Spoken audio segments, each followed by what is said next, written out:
Good morning. It's Brian. It's the Art of Startup War.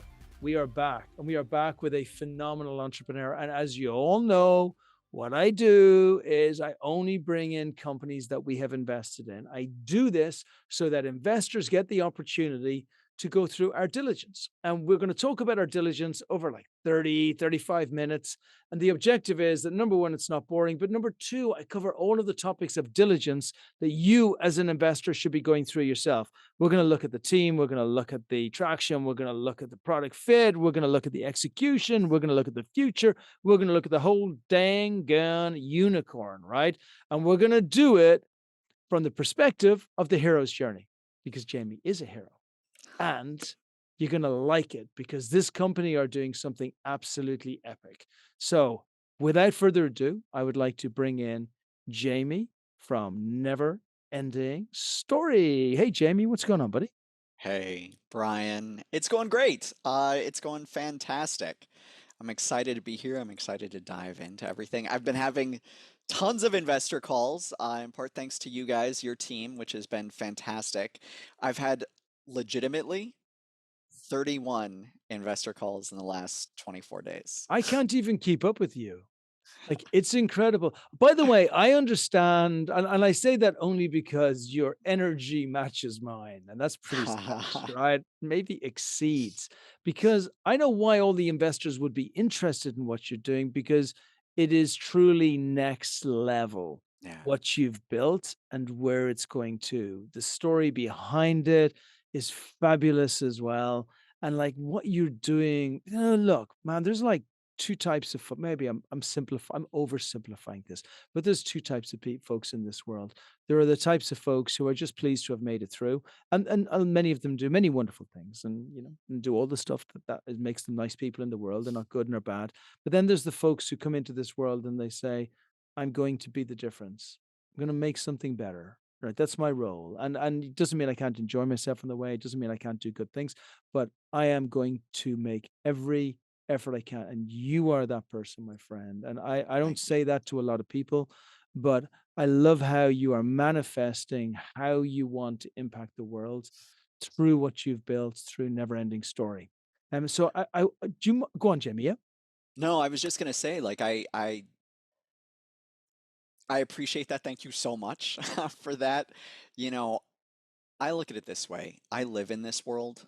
This world started me out with a really bad hand. A really bad hand.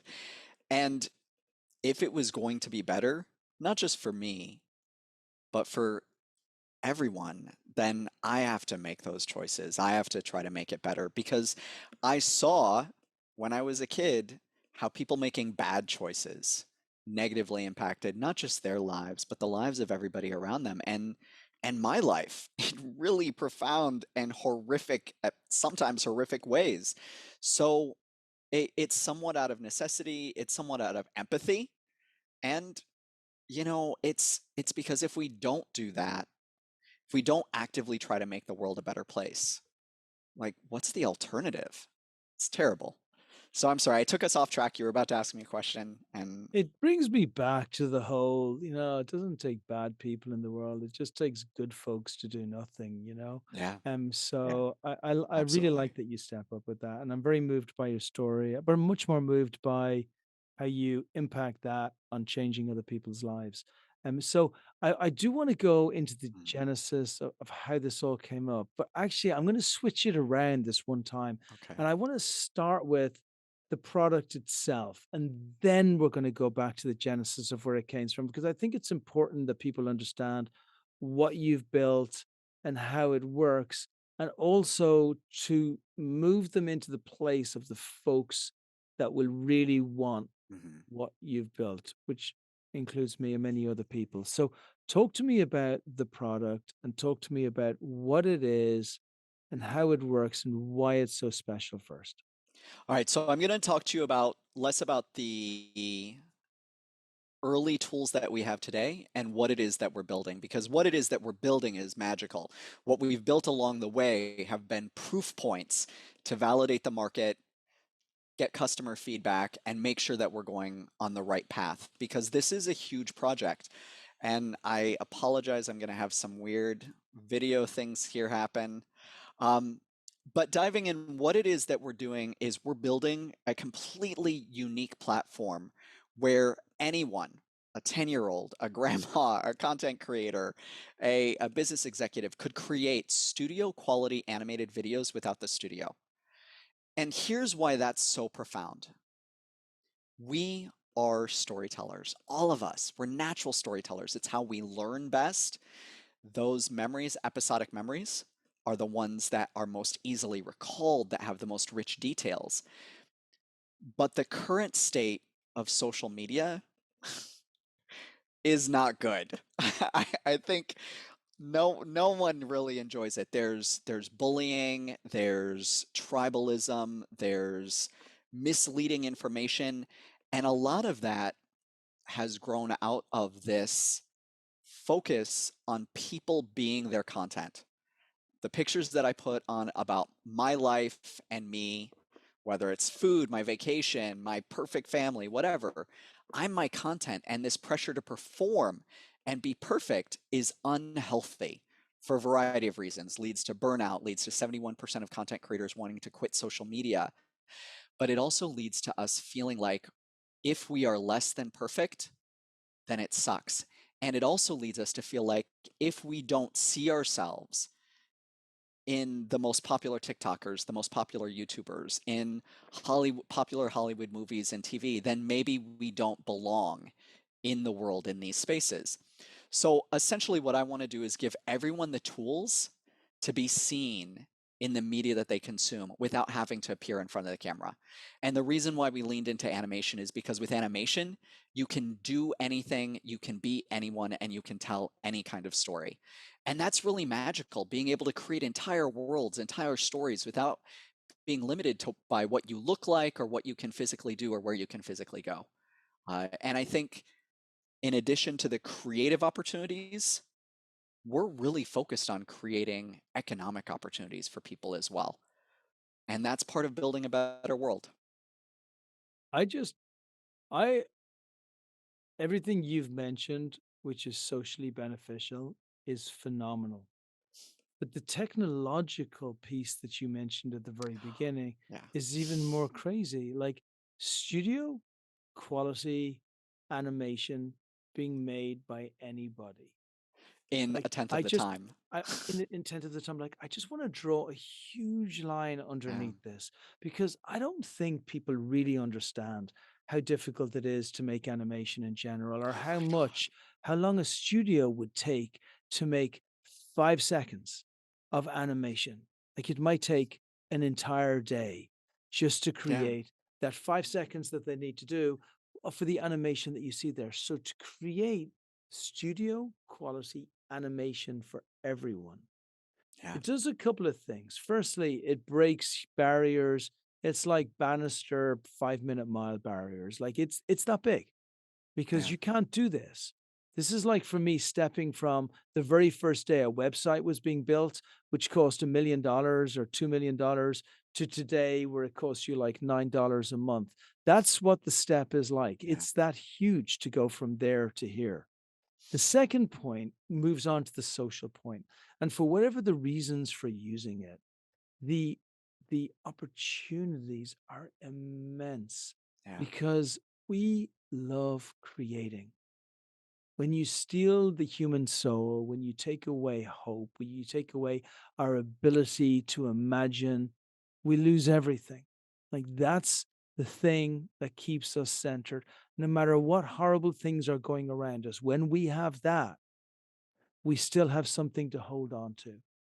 And if things are wonderful going around us and we have that, we have something to aspire to, right?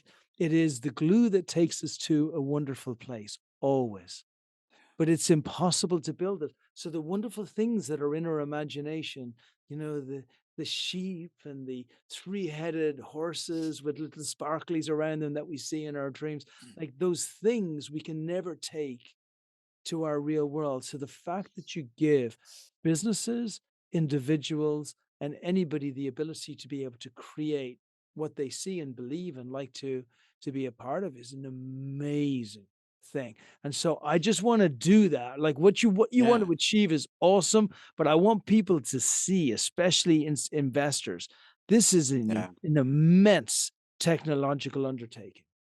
Well, and here's the thing is that we have finally hit a point where the technological lift is not huge. We can use video game engine technology because when you go and AI tools to literally turn anyone into a pro animator, because these are creating shortcuts. We provide everyone a library of pre-made characters, tools that they can make their own characters, pre-made environments, tools where they can make their environments, pre-made animations. We'll have a marketplace where people can buy additional animations, art props, things like that, so that you don't have to be able to create these things from scratch to be able to do that. And that is one of the biggest barriers. So when you look at a tool like Adobe After Effects, when you look at any of these pro animation tools, you still have to be a digital artist. And to your point about the length of time, it takes on average 45 hours to create 1 minute of animation. So even if you remove needing to be an artist or whatever and make it cheap, make it quote unquote easy, if you're a content creator, who has 45 hours to create 1 minute of animation? So what we're doing is shortcutting that with pre-made animations and a completely different approach to animation that is more like playing a video game. And that allows you to create animations in 1 minute of animation in as little as 1 to 2 hours, which is incredible. That's a huge shortcut. And even for folks who do professional animation, this is going to be useful for them. We are targeting content creators first for a variety of reasons. They're folks who can easily prove out the value of the platform. They love trying new technology. They're willing to grow with you. So if it's not perfect, they'll tell you and they'll work with you to make it better. And they're easy for us to get. And you know what? These folks, they're already content creators. They want to create content that stands out, and we're giving them a tool that allows them to do more than they could before, much more than they could before. The only other thing that I want to speak to, Brian, is something that you mentioned. I just want to bridge, and I'm just super passionate, not just about the fact that, yes, we are building a unicorn, but the social implications as well. Mm. Making a crap ton of money is not what gets me out of bed. Yeah, of course I want to do that, but that's not what gets me out of bed.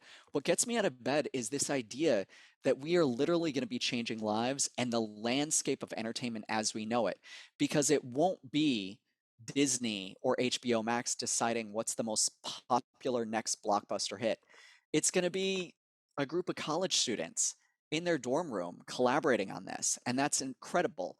But to bridge specifically onto what you said about this idea of taking, these ideas that we have in our head.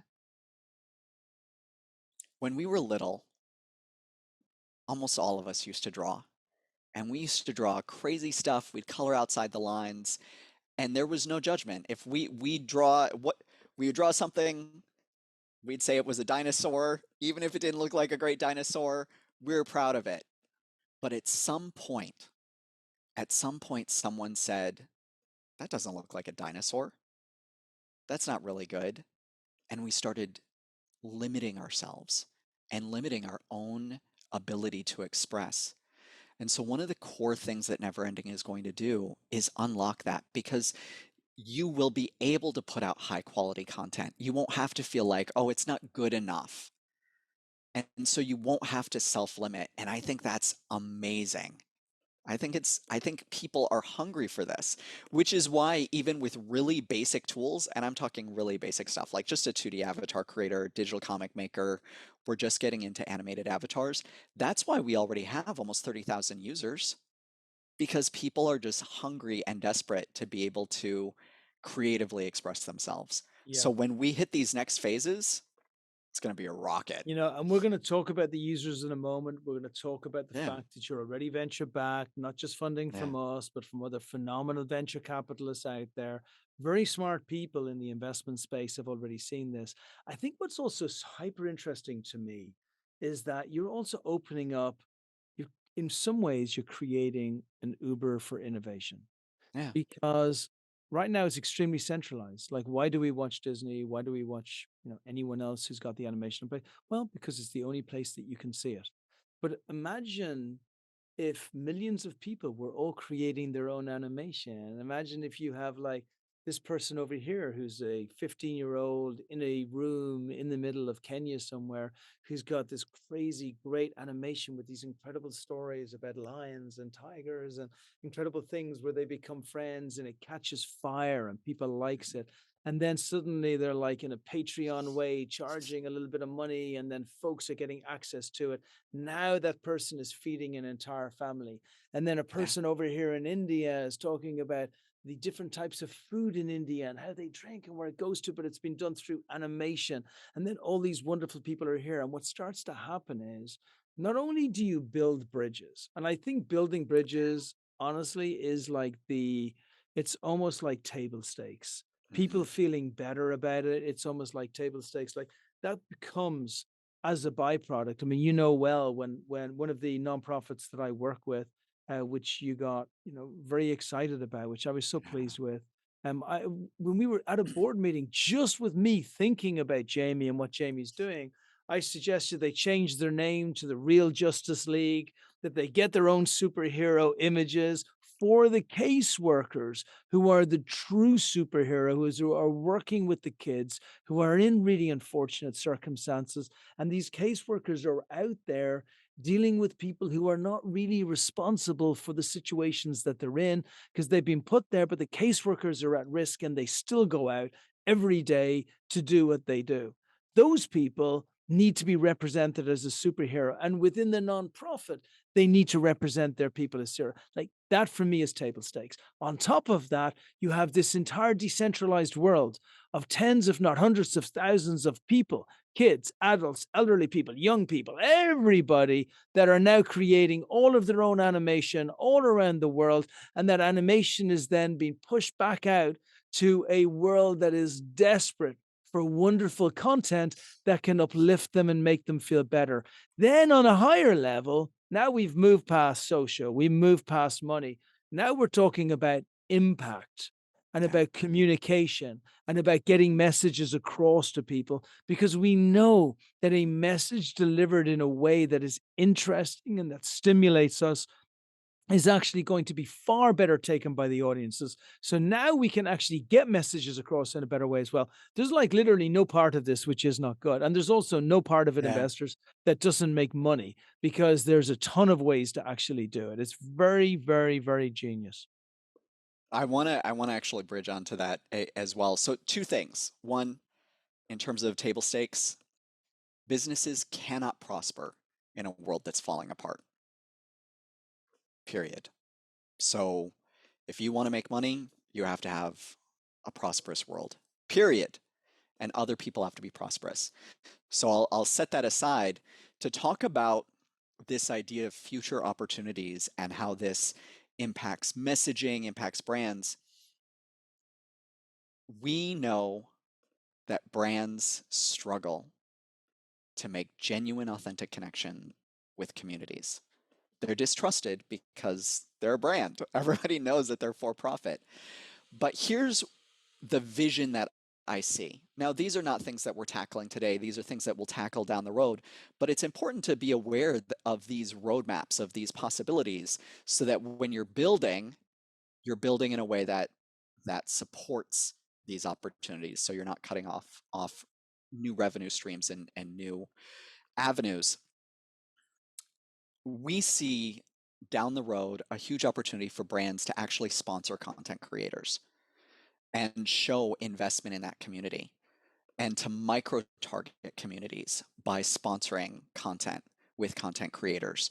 And that's a win both for the content creator and for the brand because here they've invested in this community. It's a genuine connection. So I look at it this way. So I'm Latino. A lot of times I'll use like Latin or Mexican because my dad was a Mexican immigrant, specifically those examples. So that's why I'm going to use this one. So you imagine, you know, uh, a college age student, in the Bronx, Mexican, creating really cool videos, comes to the attention of Pepsi. Pepsi wants to target the Latin community in the Bronx. Great opportunity there. Maybe Coke has been, eating their lunch, so to speak. they could sponsor content with this person and do anything from product placement to just being brought to you by, Pepsi. And suddenly there's this feeling of like, oh, Pepsi actually does care about my community. They're investing in my community. They're building relationships with my community. I'm building brand trust and brand loyalty. And it goes beyond just basic influencer marketing of having, one of the Kardashians hold up a Pepsi can. It's much more meaningful because consumers are becoming wise to the current influencer marketing strategies. And to your point, storytelling is a shortcut in to our memories, into our brains, into our emotions. And I think this will be a great opportunity for brands to take advantage of that. And it's going to mean a totally different wave of commercials. It's going to be completely different, and It's gonna I'm be here for it. it's gonna be big. Okay, so Yeah, product, everybody gets it. It's like no-brainer, it's fantastic. We're gonna talk about the team, and then I wanna dig yeah. into competitive landscape, and then I wanna really dig into revenue growth going forward for all of those investors who are listening and thinking, "I love it. I love the social message. I actually love Yeah. the ability for it to be able to drive revenue. I believe, Brian and Jamie, that actually this is one of the few things out there and it's so hard to do, and they've nailed it and they've fixed it. But now I just want to understand, do the team have the chops to do it? Are the competitors nipping on their heels? And what does that revenue growth look like over the next couple of years? Let's start with the team. Yeah. So I'm going to talk about the people that have been attracted to this project that are the real heavy hitters. Not that I'm anybody to snooze at, but sneeze at. But we have been able to attract people who know this industry better than anyone. Folks like Sherry Gunther Sugarman, who is a multi-Emmy award-winning animation producer. If you've watched The Simpsons, if you watch Family Guy, if you've watched Rugrats, Powerpuff Girls, Dexter's Laboratory, you've likely seen an episode that she's worked on. She is freaking brilliant. And she has zero time. She is hugely in demand, and yet she gives time to us with this. She helps guide us on the creative direction, on the user experience for creatives, and for a lot of other pieces. Andy Johnson is another phenomenal individual, award-winning video game producer. He's worked on the Cars video game for Pixar. He's worked on Minecraft. He's worked on Pokemon. He's worked on Injustice: Gods Among Us, which was a AAA game. Like super well known in this space, helping to guide our overall product development to make sure that we're on track, helping us to assess, the development landscape and the product roadmap, all of that stuff. So he's phenomenal as well. As our lead developer, we have a literal genius, Christy Weary. She taught a computer how to understand and respond to a person using sign language.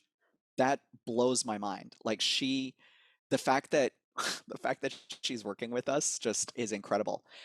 I have 20 years of business development and marketing experience. I'm a gamer. I'm an avid entertainment geek, especially when it comes to cartoons, and I'm one of our best customers. And one of the other things that sets me apart is that I have been talking excessively, obsessively with people in this space and listening and hearing them. And I really clearly see and understand not just the need, but where this can go. Like our vision and our passion have gotten us so many advocates along the way, so many people involved. And at the end of the day, my years of experience have allowed us to focus on business fundamentals as we move this forward. I talk a lot about the vision, but we've made really critical decisions, really important decisions to test and iterate and test and iterate throughout so that we've been very effective with our burn and so that we've been able to do things like grow to nearly 30,000 customers. We've been able to do things like 10x our revenue from 12,500 last year to 140,000 this year, and to continue that growth and grow that revenue exponentially in a Okay, way and that, Jamie, I go want to ahead. cover two things just so I can make sure, Yeah, because I yeah, want to yeah. get the growth and the competition in. So, on the development of the product, who do you have developing the products? How can folks be sure that compared to competitors, what you're building is of such high quality?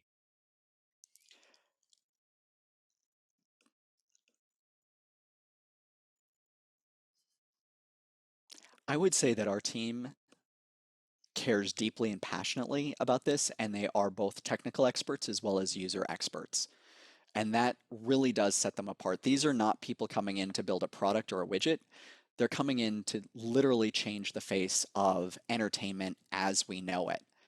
Um, most most of my team has worked at some point completely for free. And the ones who are no longer working for free are still working significantly below market rate. And they are fantastic people. We have rock stars also waiting in the wings, additional people, because we're a small team but mighty, but we're ready to expand. And that's one of the things that the investment is going to go towards, is actually bring in some additional talent from like AAA game studios, people who are really, really big names that are chomping at the bit to be involved because of the potential of this product and the potential growth here. I love it. Okay, and now talk to me about what you're building and why Yeah. nobody else out there can build it. And then talk to me about like how that traction is going to go moving forward. And then we're going to finish with a very powerful world in 10 years' time when you're being interviewed about the quantitative impact that you had on the planet through what you built. But let's start off with how you're competing against any competitors, why nobody else is doing this, and then how you intend to grow the brand through the investment you receive and also through the users you have. So there's a variety of products out there that kind of nibble at the edges of this. You've obviously you have things like Adobe After Effects and Real Illusion. Those are more pro tools.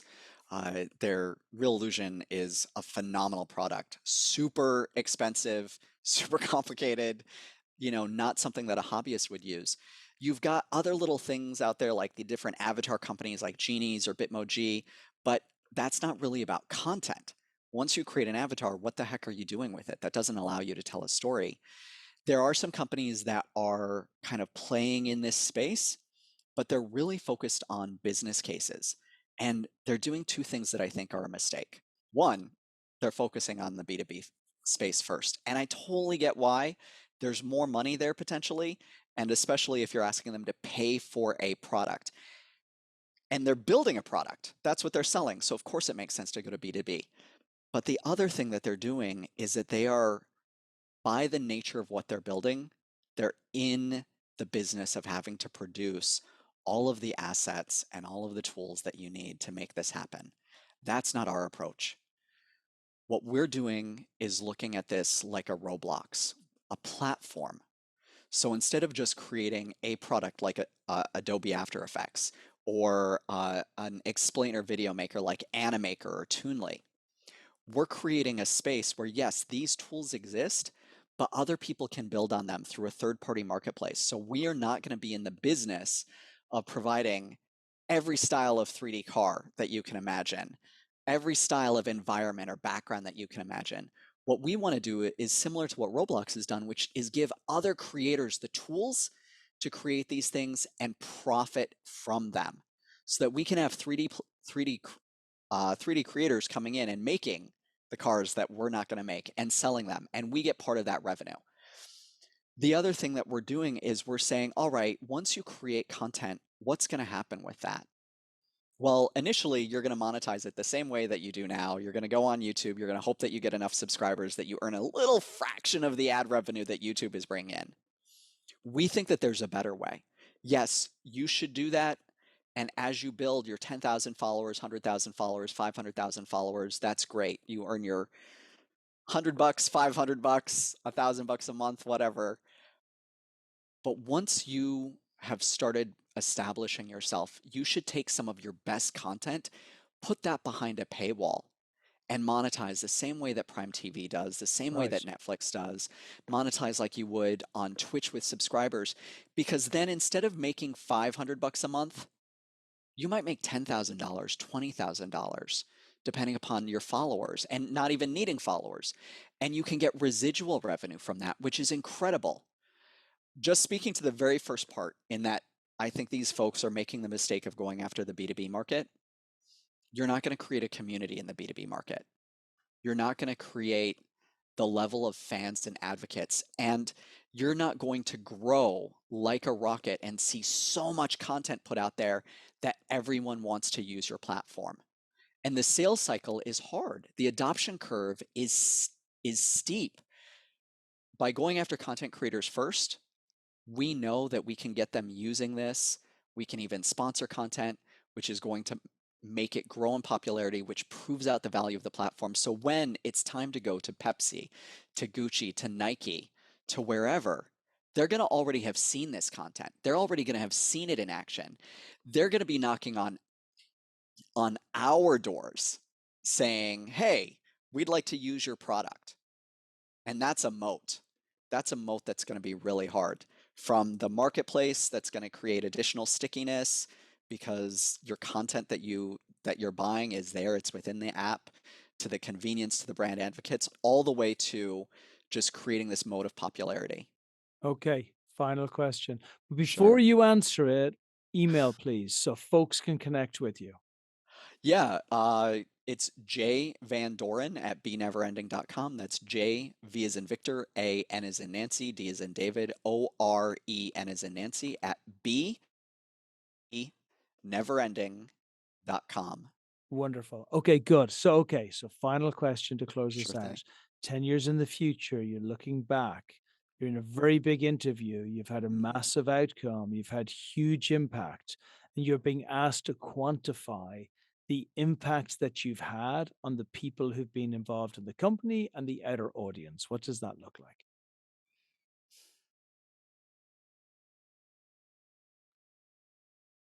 So, Brian, I think there's a few different places.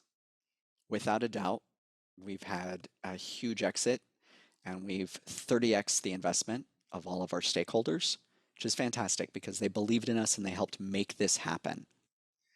We've also lifted literally tens of thousands of people out of poverty by introducing them to new opportunities within the creator economy. What's more, we have been the catalyst that has launched a wave of indie animation studios and indie animators, and which is one of the reasons why Netflix bought us. Because all of a sudden, some of the best content was being created by people who were not even on their radar. And they want those people on their radar. They want to be able to mine that. They want right of first refusal. And all of a sudden, you can, if you want to be able to see stories by people like you about your culture, about your hobbies, about things that you care about, you can find that. You can find that easily because those are the people that are creating that content. And that's why Netflix bought us, and that's why we were able to 30 our investors' investments. I love it. You're changing the world, my friend. I That's the adore what plan. you're building. We're with you here Thank all you. of the way. I appreciate you being on the podcast. I appreciate you being a part of Expert Dojo. We're only just beginning. Absolutely. My pleasure, Brian. Thank you for the opportunity.